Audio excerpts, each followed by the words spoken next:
बिस्मिल्लाहिर्रहमानिर्रहीम। अस्सलामु अलैकुम वरहमतुल्लाहि वबरकातुहू।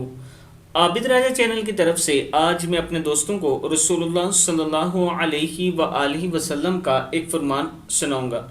एक दिन की मेहनत जहन्नम से 100 साल की दूरी। रसूलुल्लाह सल्लल्लाहु अलैहि व आलिहि वसल्लम ने इरशाद फरमाया, जिस शख्स ने अल्लाह की राह में एक दिन का रोज़ा रखा, अल्लाह ताला जहन्नम को इससे 100 साल की मसाफत तक दूर फरमा देगा। यानी जिस शख्स ने अल्लाह की राह में अल्लाह की रज़ा के लिए, अल्लाह को राज़ी करने के लिए एक दिन का रोज़ा रखा, अल्लाह ताला जहन्नम को इससे 100 साल की मसाफत तक दूर फरमा देगा। ये रसूलुल्लाह सल्लल्लाहु अलैहि व आलिहि वसल्लम का फरमान है। अल्लाह ताला हमें रसूलुल्लाह सल्लल्लाहु अलैहि व आलिहि वसल्लम के हर फरमान पर अमल करने की तौफीक अता फरमाए।